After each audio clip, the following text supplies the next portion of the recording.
22 dead, 59 wounded, many struggling for their lives right now in 8 different area hospitals in and around Manchester in England after the attack last night at the Ariana Grande concert at this huge concert hall. As the concert came to a close, explosion went off. Suicide bomber was found. They've already made 1 arrest. I want to now bring in, by the way, ISIS has just taken responsibility for the attack. They say one of their members was the one who perpetrated this horrific crime, killing, we understand, sadly, children. Let's bring in now Milwaukee County Sheriff and a familiar face here on Fox News, David Clarke. Sheriff Clarke, we understand the DHS has responded. They have no credible reports here, but I imagine security is going to change in concerts for the foreseeable future. Am I correct? Yeah, it has to. You know, this is going to be the way of life for some time, but at least we have a president.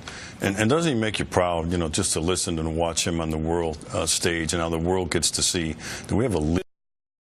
He's not out there on this apology tour. He's out there, and he knows, he being President Trump, knows that America must take the lead. Sure, we need allies, but we must take the lead, whether we like it or not, to root out terrorism. The world comes together in condemnation of what we saw last night in Manchester. You know, the gore, the ugliness, the pain, the death. And we grieve with them, but at the same time, the world's going to have to come together. And this president knows that and show the resolve to root these individuals out and to kill them. I was glad to see this Navy SEAL raid, and there have been several like that.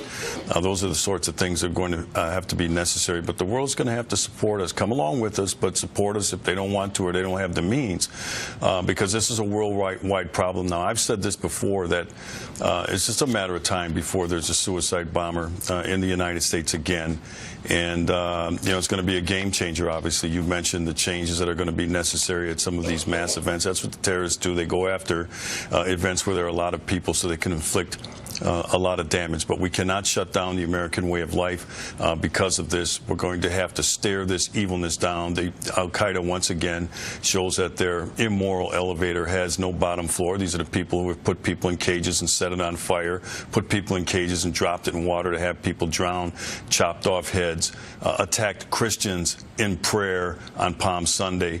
You know, it's unbelievable that there are still people in this country, and they're mainly on the left, who don't see this for the crisis that it really is, and they find excuses for this nonsense, and it's got to stop. Right. As the sheriff continues his journey, we're also following the attacks over in London. Sheriff Clarke, thank you so much. Back in just a moment.